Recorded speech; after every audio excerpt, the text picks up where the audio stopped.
Hello, hello, hello, hello, hello. I'm Hambbage, and we have hardcore vanilla Minecraft starting. And for those of you guys who may have never seen it before, the return of the triumphant starting soon slide at the beginning. I know these were the very first session I ever made. I went in and hand wrote with a little paint utility, the Hambbage across the top, and then figured out text afterwards for the starting soon. They're hideous, but they're ours. And we always live in ultimate fear that we will hide the screen with those for the entire episode, and I'll forget to clear it. So, out of the way, that's why I don't use them very often. The thank yous at the end, I think I'm pretty safe with. You know how it goes. Let's load this world and get going, huh? So, in the last episode, we spent a lot of time down in the basement gathering deep slate and then rushed at the end of the episode to finish up with farming and laying out our last two fields amidst the thing. We're gonna change things up a little bit today because today we're gonna start with the farming and then go underground at the end. Yeah, I'm afraid we still have plenty to do. Um, Out and about around these fields, but this time we do want to. I was just catching that squid out of the corner. Wow, excuse me, hiccups. Or burpy hiccup kind of things. I don't know. I don't know what you call them. Um. Anyway, TMI, I'm sure. Um. Yeah, so this time we're going to move the potatoes. We're going to harvest and turn all the crops that are appropriate to do so. Um, get things replanted and spread so we have a good supply. And then we will go downstairs, do another section. After that, I want to come back up and try to start cows. And based on that, as time allows, we'll see what things end up. But this should be pretty quick, I think. We're just up and down, up and down. Get these fields ready to go. And for anyone who hasn't seen, I know you can do these with villagers. You can set up a little self-contained farm that just does its own thing.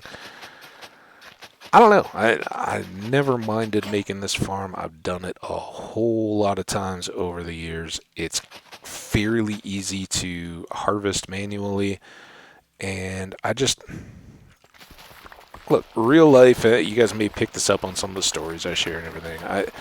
I just think that as humans, we owe it to ourselves to maintain that connection with where our food comes from and all that kind of stuff. And yeah, it's a little bit cheesy with Minecraft to say that, but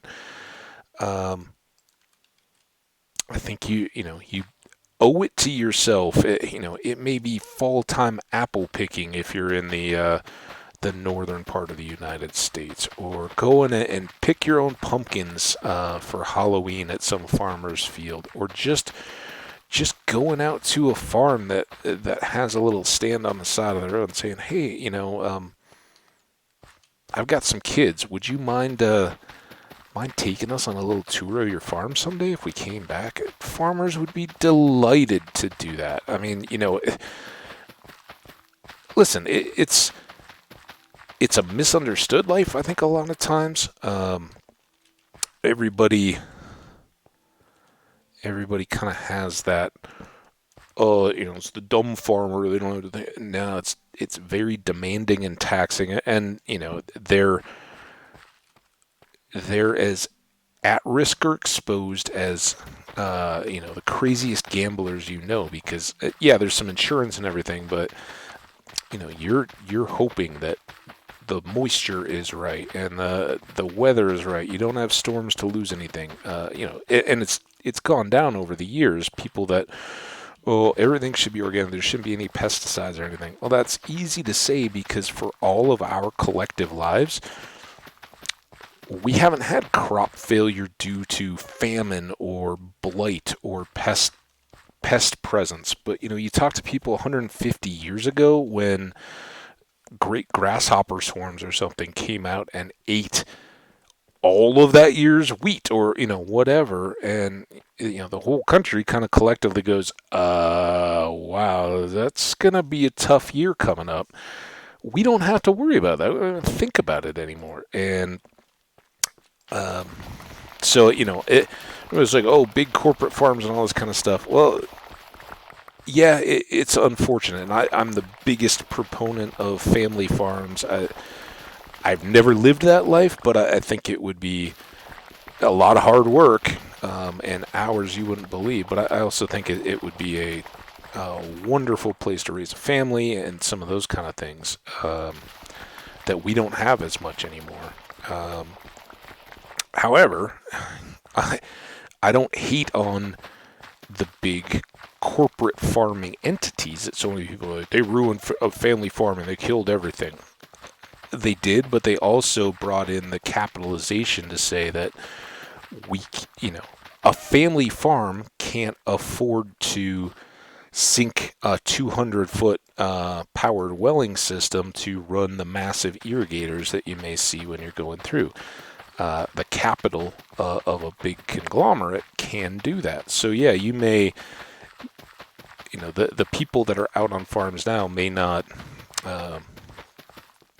manage in the same way that their grandparents did, but drought and things like that aren't the same concern that they used to be either. I mean, we can have scorching heat waves, and you go drive through the country, the crops look brilliant. It's because they can be watered. They don't have to be dependent on rain. So it's talking about stuff I don't really know all the details of. I'm sure there's nuance back and forth and all over the place.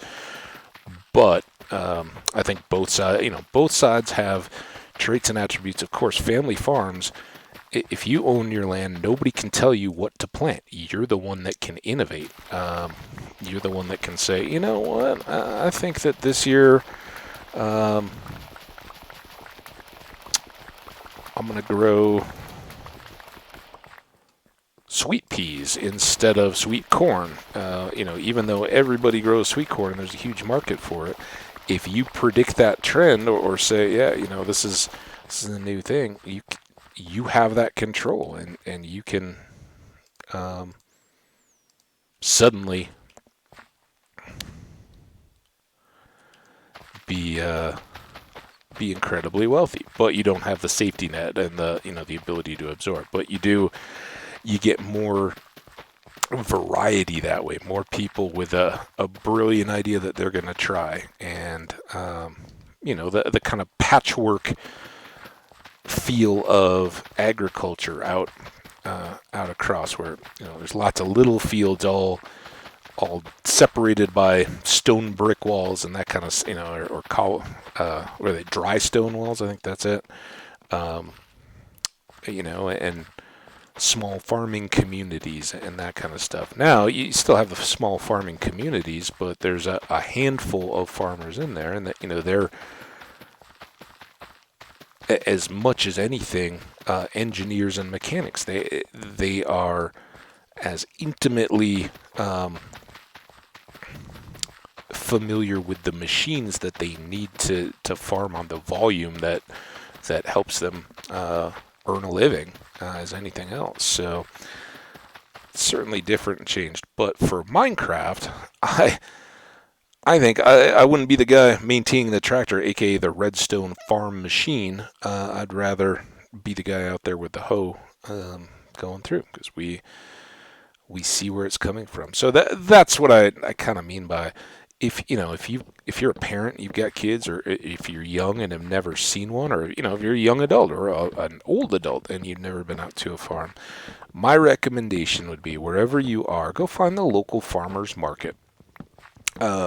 First thing, if you haven't already, they're a little bit more expensive, but go buy some fresh local produce. Ask the people running them, where are you farming from? Because there's a lot of people out there that don't mind, oh yeah, of course I'm a local farmer, and they're really just buying wholesale down at the the clearinghouse or the canning area, and then driving it out, and they know you don't know any better, and they'll just kind of laugh all the way to the bank at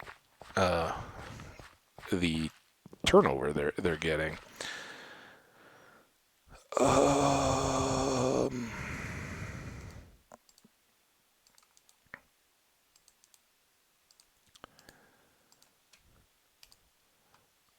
Just delicately full here.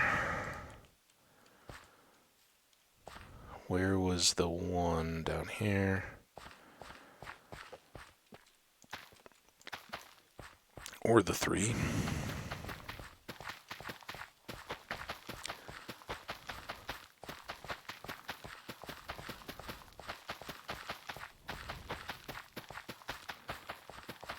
So anyway, a little local farmers market. If you go a few weeks in a row, you see the same people or whatever. What farm are you associated to is the question to ask, and then where is that farm?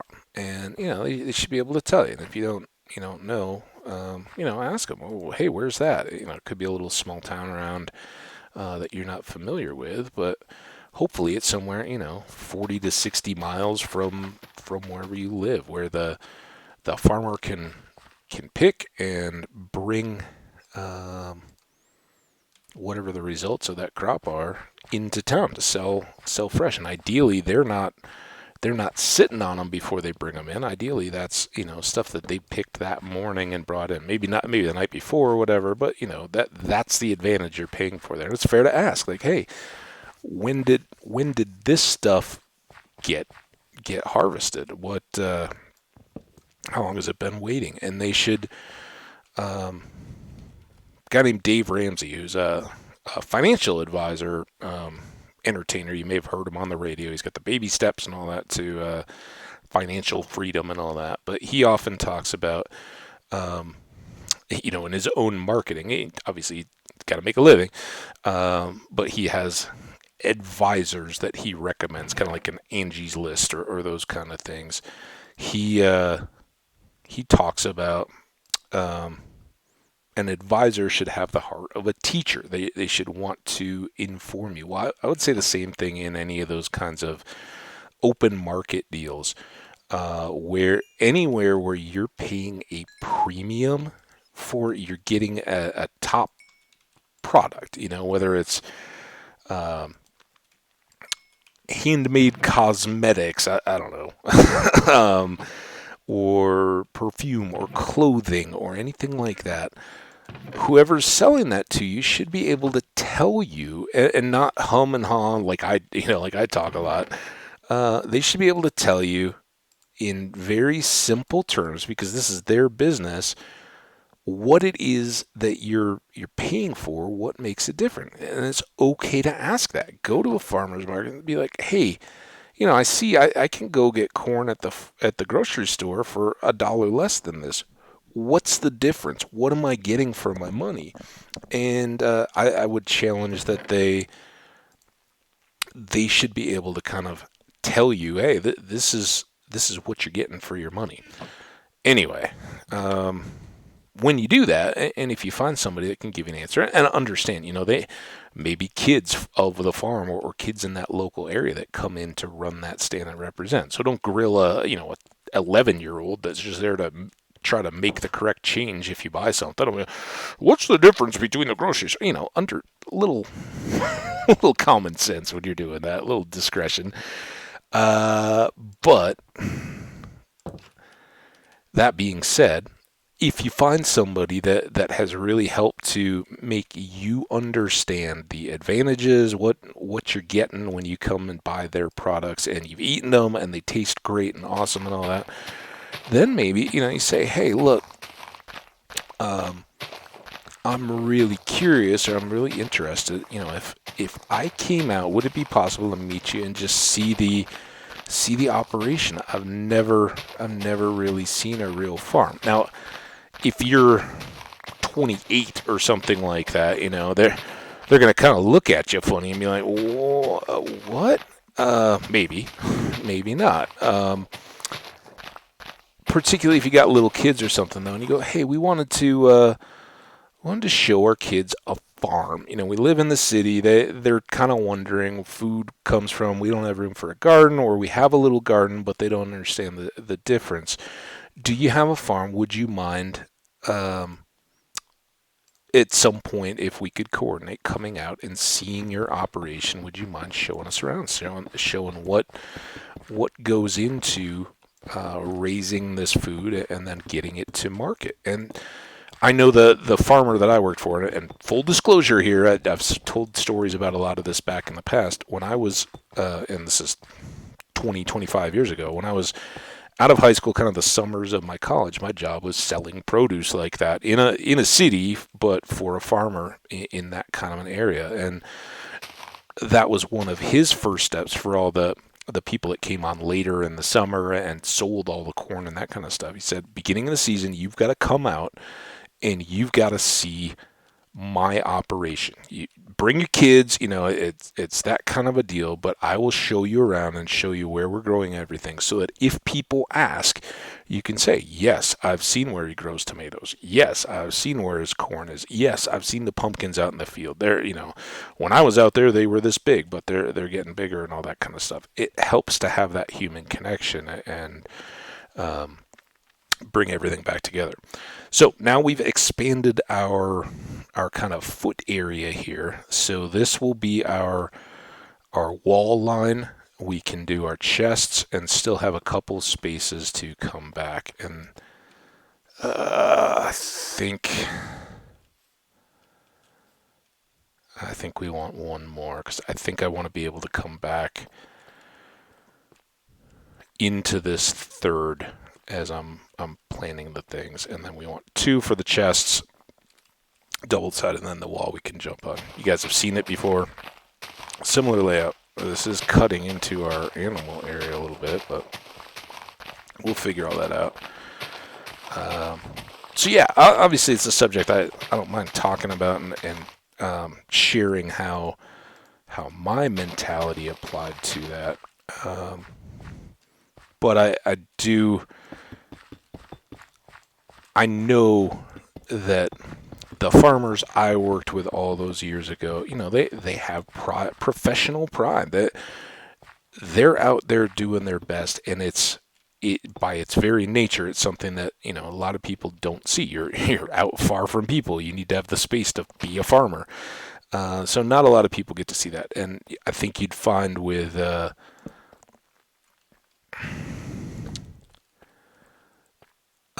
that interest expressed, they would be delighted, particularly, little kids and all. I mean, everybody loves little kids, right? So if you have some, they would, I am sure, be very happy to show them around, and if they've got animals, a lot of people don't, but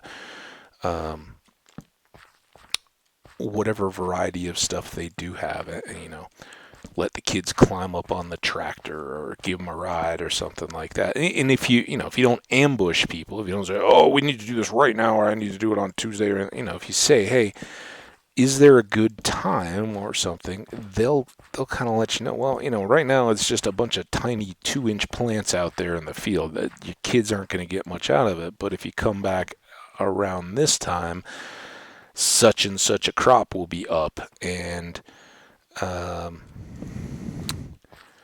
it'll look impressive, or we'll be picking. They can eat some fresh beans or whatever while they're out there. We'll let them walk out and pick their own, or that kind of stuff. So ask around, but I do think for all of us, it's important to go out there and see where food comes from and where it doesn't, and then say, hey, I know the majority of my food doesn't come from a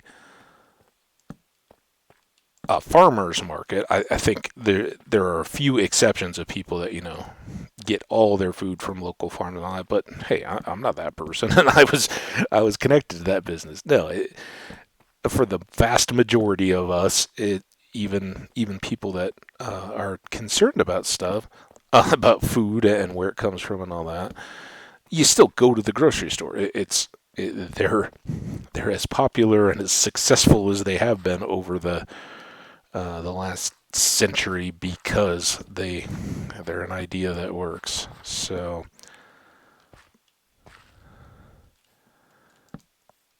But yeah, if you're at those markets and kind of stuff, if you're not asking them specifically, hey, why shouldn't I buy your product right here on the table in front of me? But if it's outside that context, hey, what should I look for if I am at a grocery store? How do you tell what the best produce is there? What do we get and all that when it's off season? I know, we delighted in.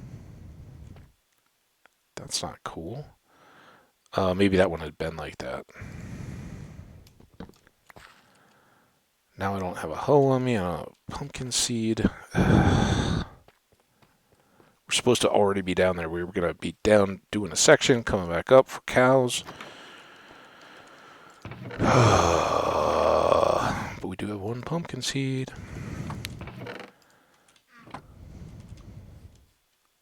Why do I crouch sometimes when I try to run? I don't understand that. I think that's what was getting us on that jump on our deck for VBC. Why did we sometimes not make it? Because that time when I stepped out the door and tried to run, I just kind of like crouched and went slow mode instead. All right, we've done all this.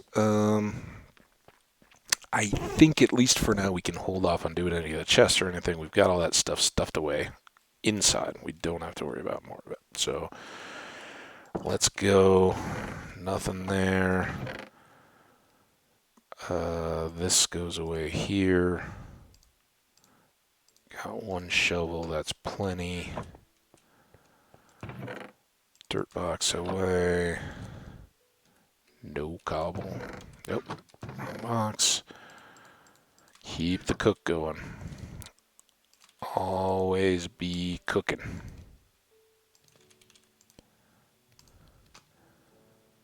Uh-oh. Oh, now I did it. Were they all full? Okay.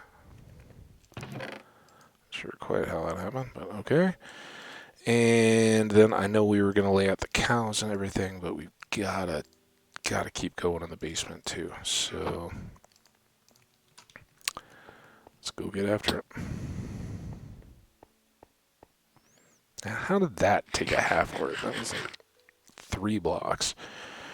All right, sip of coffee here.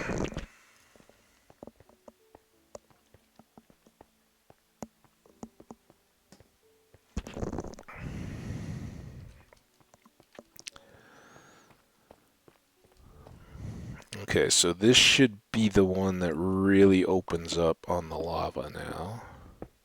At least in some way.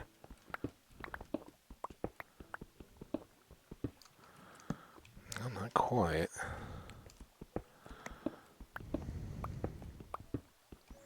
We know it will along the middle there. Let's go around to the far side. This is where we're going to get our deep slate, which again is why we're here. In this room.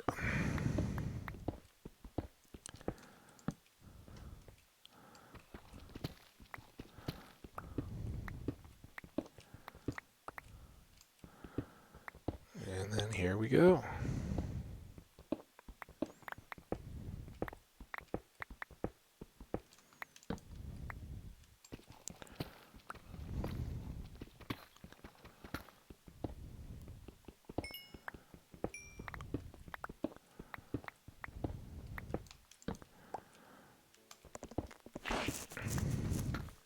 Sorry about the noise there, the chin scratch in the mic. The mic was closer to that than my mouth, I think.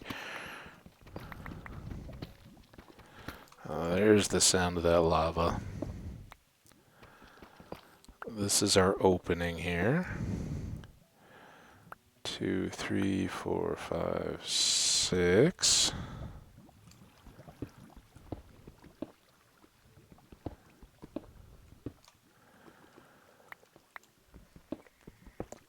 There we go.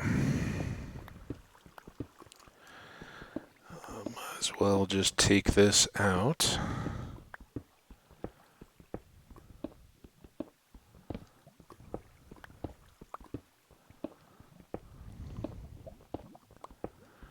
And this is where we hope it's really secure over here, because now we may have uninvited guests in our basement. I should say though, while I was talking there, um, the other thing people like to do is just go for drives in the country and see the fields and everything like that. And while I've done a lot of roadside photography and birding and that kind of stuff over the years out in farm country, um, do be respectful of not just going wandering into farmers' fields and stuff like that. Trespassing is that for a reason. Just like in Minecraft, you put up walls and things like that to keep mobs from trampling your crops. You don't know what they've got going, and most of the time you are just fine walking between a row of stuff. There, everything's in there, but um, they may have something set in between there. They may have sprayed a field and don't want you exposed to whatever's in there. So, um, when I say farmers welcome people coming out, yeah, but do it by appointment. Don't go in without permission. Whether you're accompanied or not, make sure that you're clear and just open and honest about your intentions, what you want to see, all that kind of stuff. And again, most of the time you do that, people would welcome you and love to have you. But don't just take it on your own. Oh, hey, look, there's a cornfield. We're gonna drive out in the country, walk into it, and start picking a bunch of ears because there's so many of them. We're entitled to it. Not cool. But I know you guys know that. It's all those other people.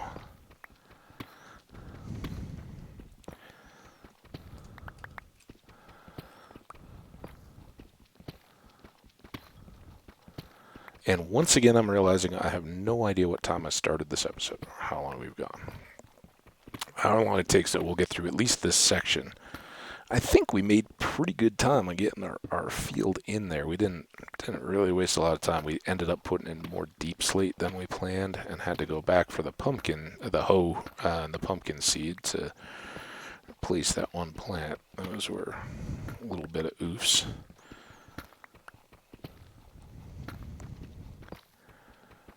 So maybe we'll end up with another episode. We can certainly use the deep slate and do the cows in that one.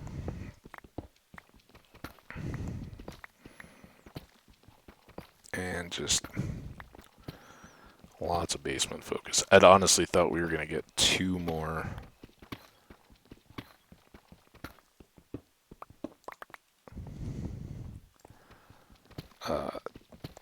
sections worth and see what all the deep slate coming out of those was. But look, our basement is beginning to get the right kind of scope to it for chests and that kind of stuff. Again, eventually we'll need a long run to do fortune on silk touched ores and all that good stuff, but that's a ways off.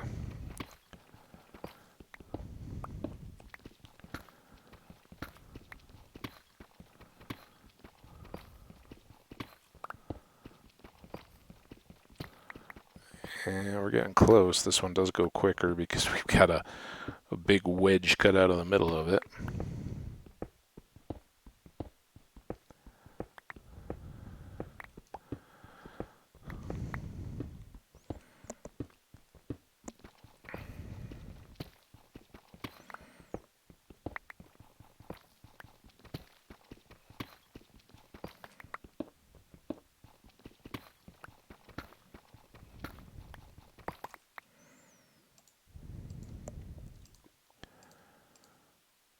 Save that one. Do this one.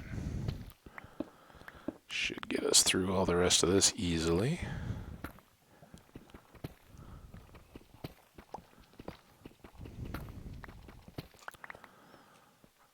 Cool, looking up, seeing the stairs coming up out of the basement.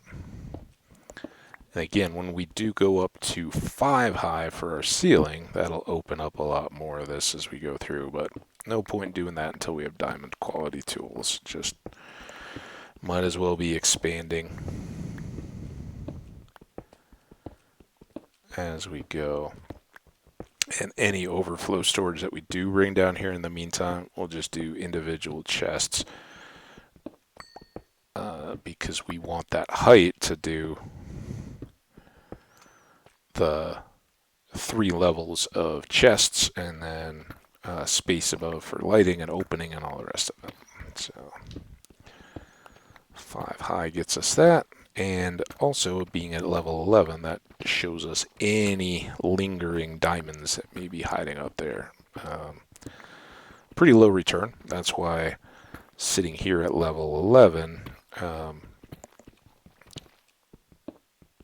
we're pretty confident running around with 3 high, because you only got the 2 more levels. So if there's 2 vertically, you're going to see the bottoms of those, since diamonds only spawn at 16 and below.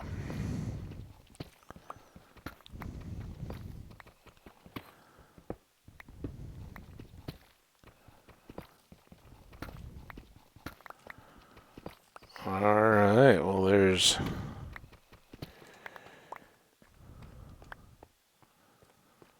one more section done.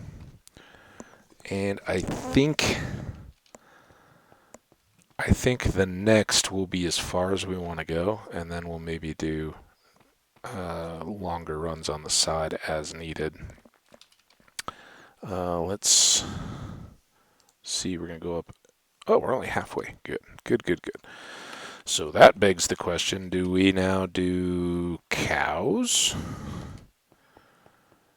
Or do we come back down and do that last section? I think we do the last section. We've done farming stuff already.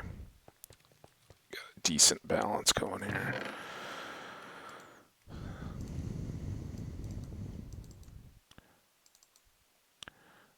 And of course, very quickly as we go here, we once again are starting to choke out our inventory space. But we can do...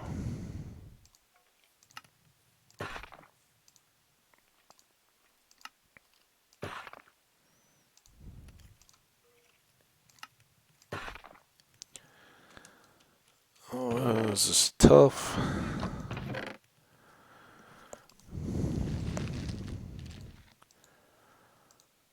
Again, sorry, that was me playing with... Oh, what are you doing sneaking through there?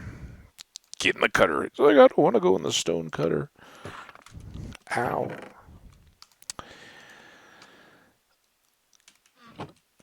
Alright. You over there. Ooh, no.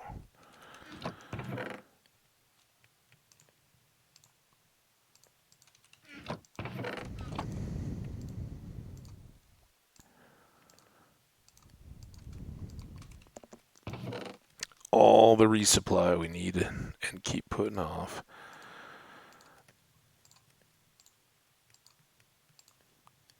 Long on sticks once again.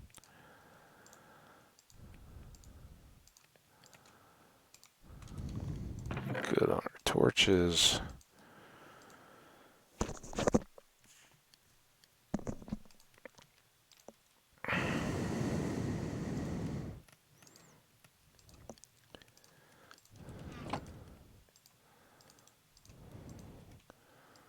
Bloop.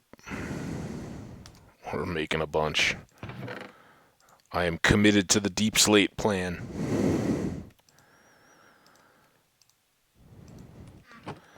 Alright, let's go. Cows will have to wait.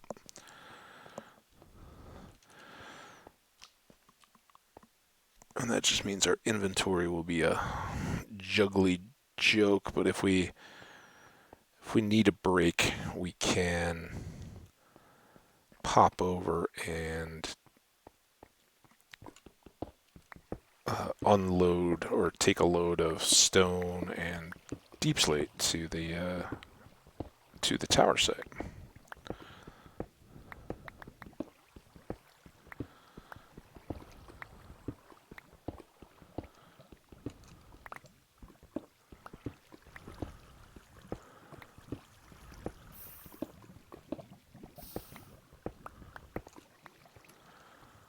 Still safe from that side, from any mobs wandering in. Ooh, and, oh man. Here we go.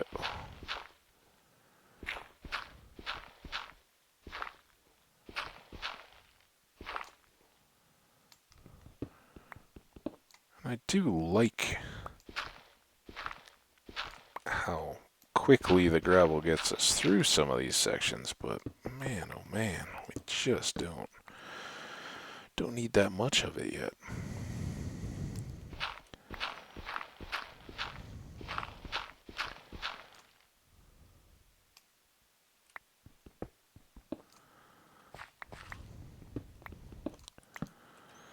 Alright, let's go back to the shovel, do all this while we're here. Just be done with it.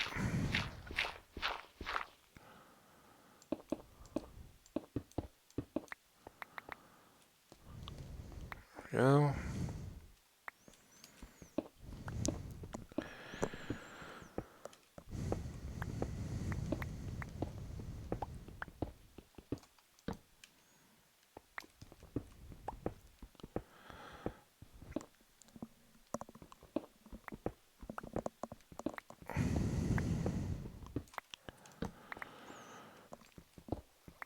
I think no matter what, I'm going to have to take a longer break after this one. I've kind of been rushing them a little bit, and it's not awful. I just kind of want to get moving here.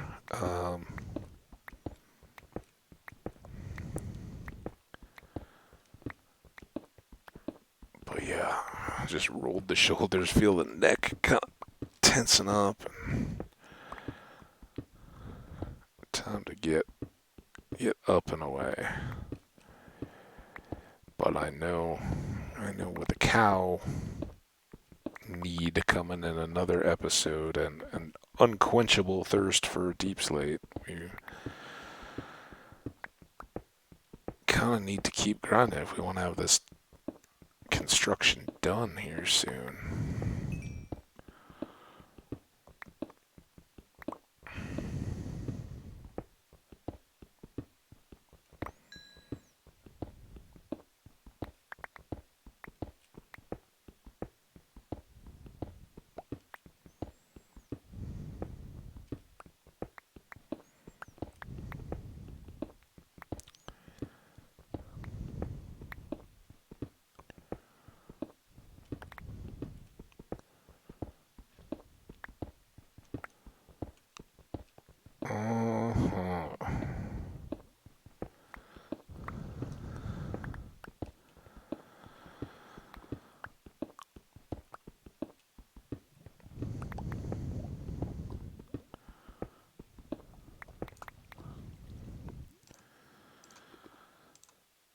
So, you know what we haven't talked about yet at all today? We've done 4 episodes or so.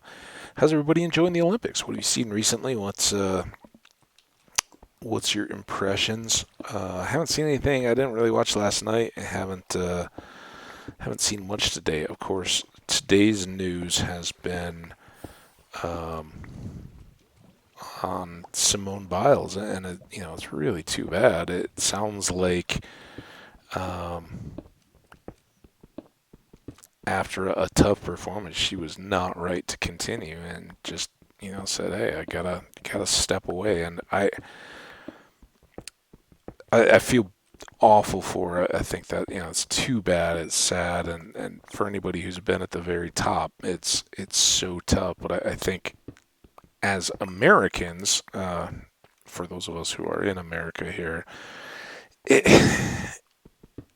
it's all of our fault. But I think that the media kind of, unfortunately, does a bit of a disservice to these athletes. And I talked about it a little bit on the heels of the opening ceremony. They kind of come in with these pre-decided stories, and they talk about them. And, one of my takeaways from the opening ceremony was I wish that they had spent more time showing the people that had never been to the Olympics before on the buses and stuff, getting ready to walk into the stadium.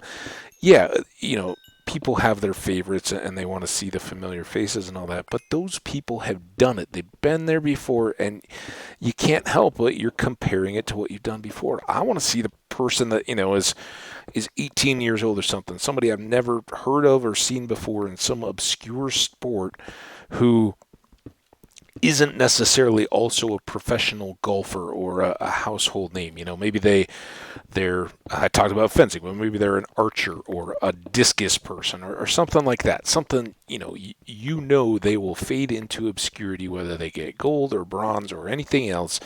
When it's all said and done, McDonald's is not going to come along and be like, you know what, that's our sponsor for the coming 4 years, or our spokesperson. Right? They're just nobody. Those are the faces that I really had hoped to see, who are going to go out and lay it all on the line and hope for the very best. And I say this knowing we're all guilty of it. But from my age, it was Mary Lou Retton who hit the Olympics and took it by storm. For whatever reason, women's gymnastics in the United States has been phenomenally, unprecedentedly successful, and we just kind of begin to assume, oh, well, that's just what's going to happen year after year, and assuming that people that had great success 5 years, again, remember, there's an extra year in there, 5 years earlier, and expecting them to still be better than everyone else in the world almost automatically and without question.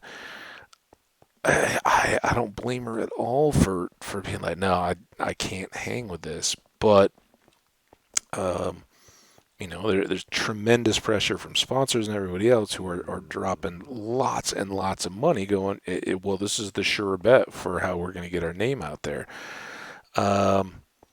It's just tough. It's a tough, sad story, but it is a real valid story of athletics.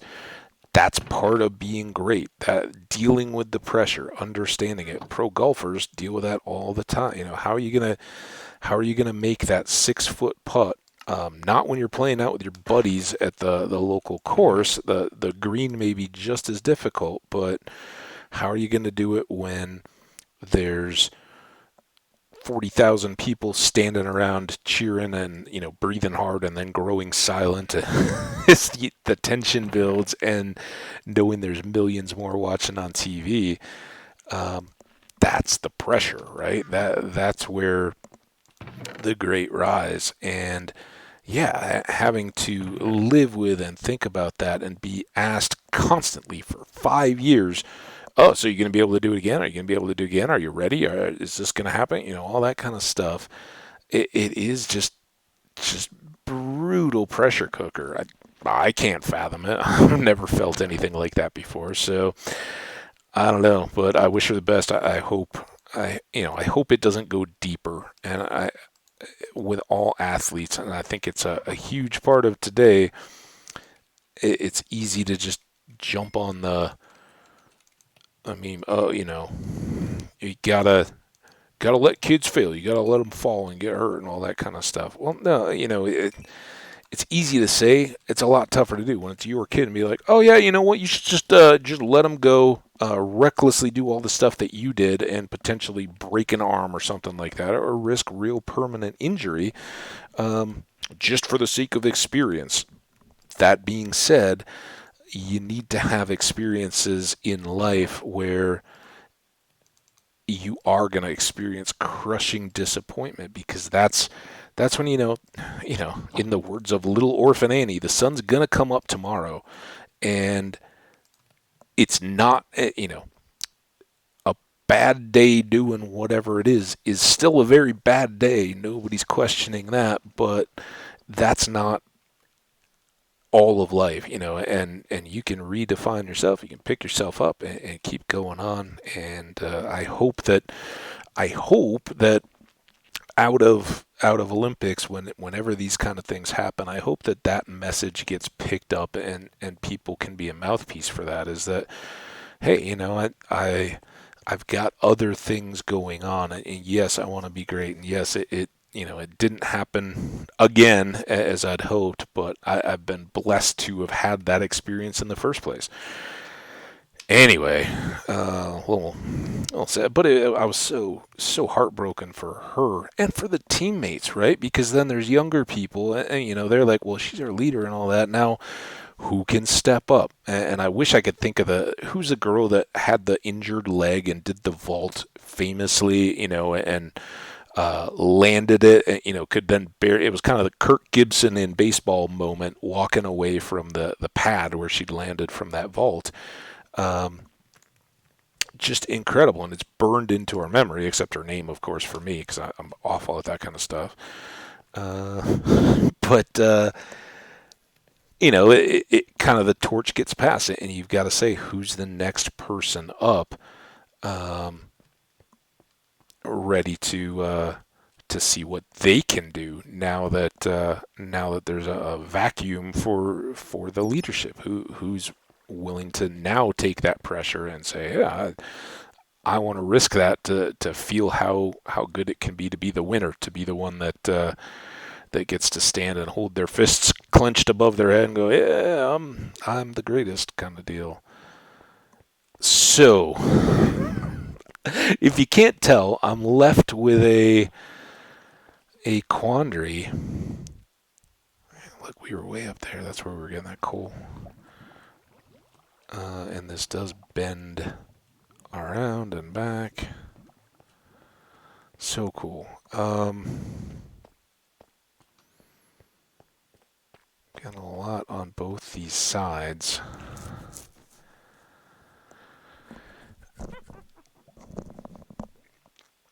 $15 isn't enough time to do one of those sides. Let's go. And that witch scared me.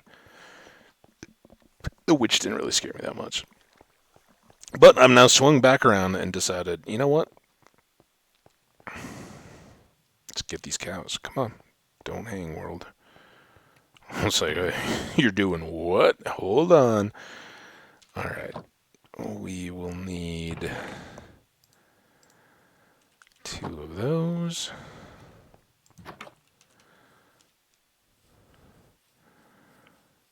Now, I think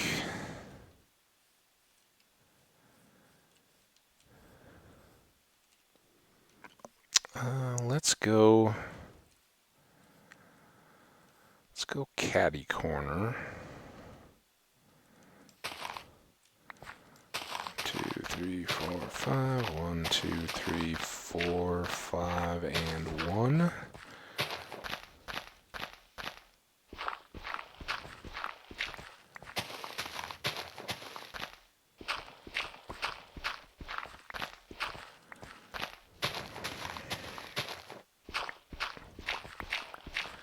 This is not going to help with our storage situation at all.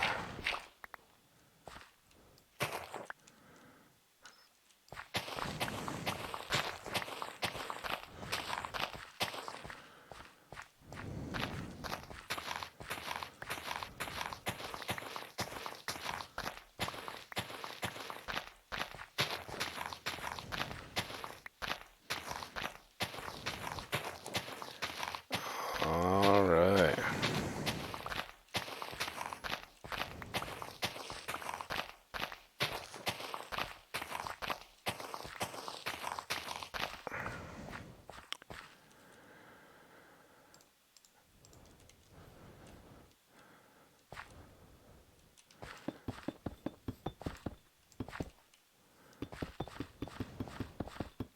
Oh.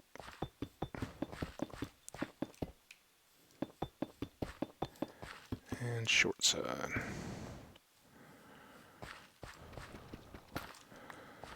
Right there. Right on the edge of our cave, like we planned it that way.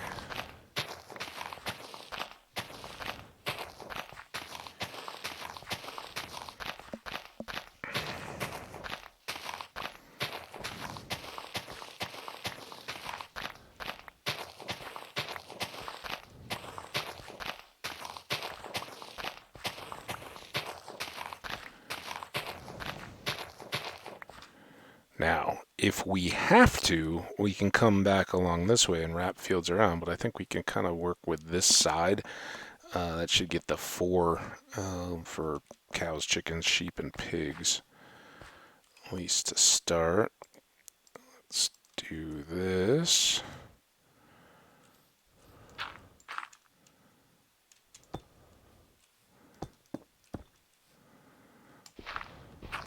Our one acceptable. Gotta switch back the torches.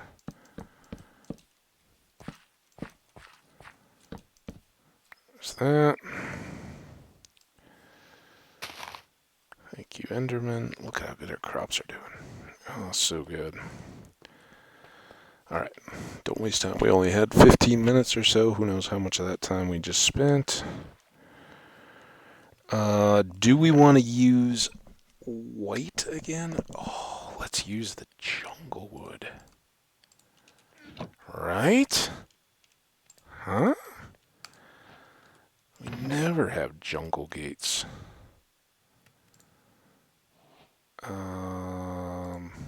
Yeah, we'll just do it. No, I don't want to do it. Just do it. Let's do these. I don't want to just throw away jungle wood, even though it's not that far away, and we'll probably have loads of it. We don't right now.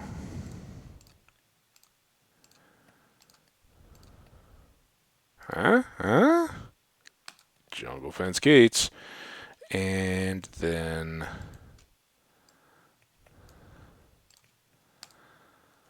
walls.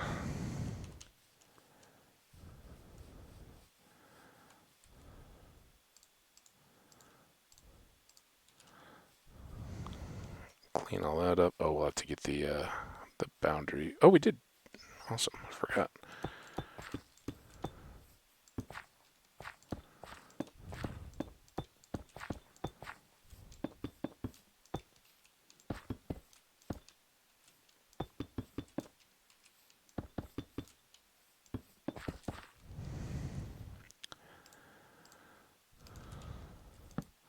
Ooh, I think that looks nice.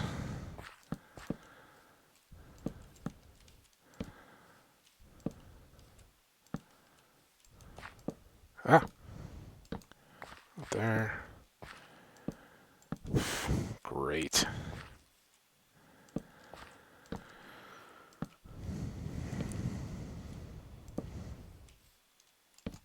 Wow. These polished deep slate walls are slippery. Can't stick a torch on them at all. Alright, well there's that. Now, we know we have our one bamboo cow.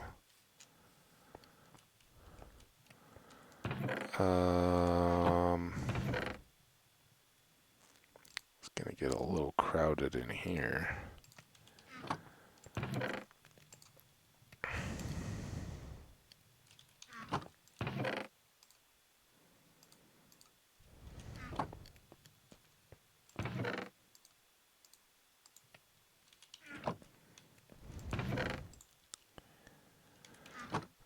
Some of that back out. What are we doing on daylight? Where do we have cows? I think we have some.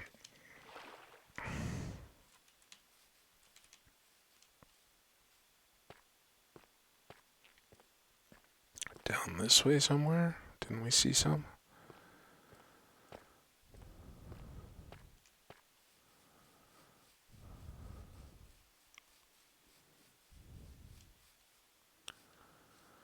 Here, cowsies.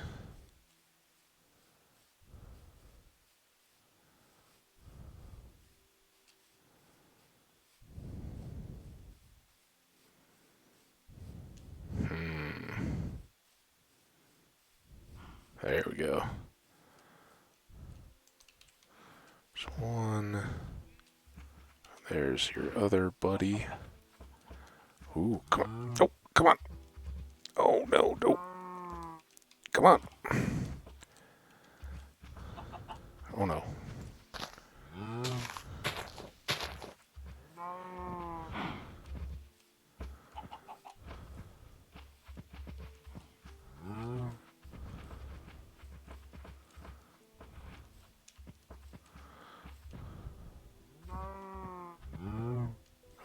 third cow. Rubber band cow.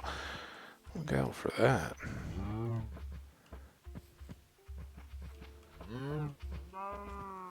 Oh, oh, I almost fell in. Don't careful of that leak, guys.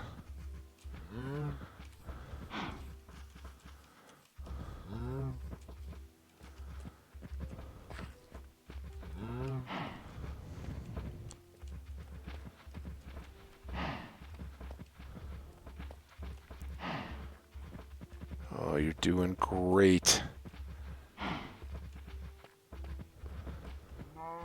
Good job, cows.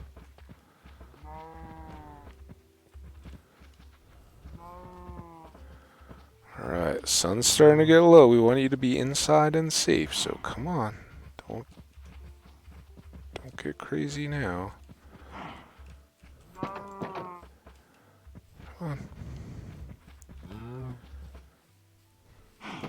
And that is why leads are so much better than wheat.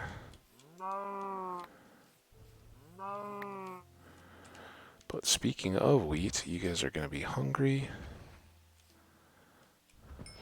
And there's the breeding advancement. Alright, let's run back because I think that will wrap us up. Rather than sleeping out in the field, as nice as it is to sleep outside under the stars. Alrighty, what do we have for inventory to tuck away? That and that, get those sorted here. Da, da, da, da, da.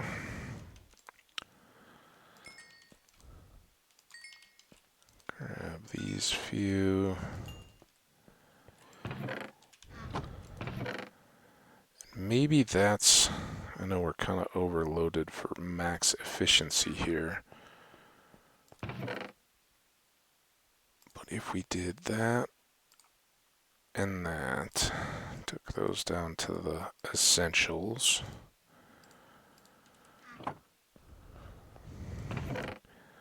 Dropped that.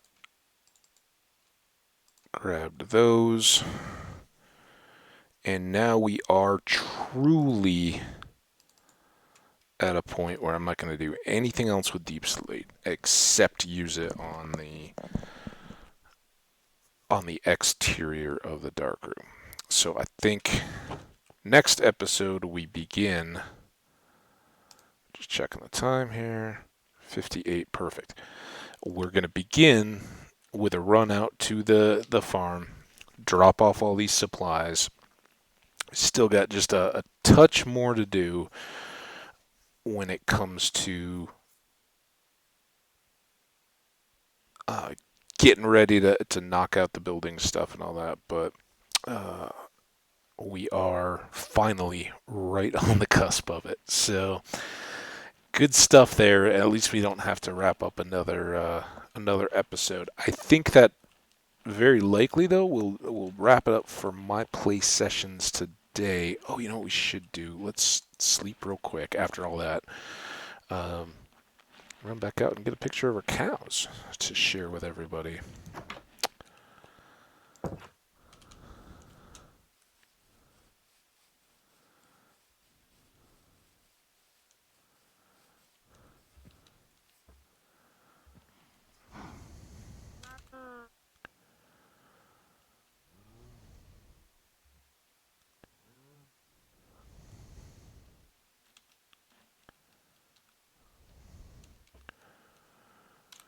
Someday I'll get all those keys set up to do quickly and in order. All right, well, that's good. Now we'll get a thumbnail. We'll wrap that up, send out a follow-up tweet. I think I sent one out at the beginning of the day, one out at the end. I'll let you guys know all the videos are up there and ready to go.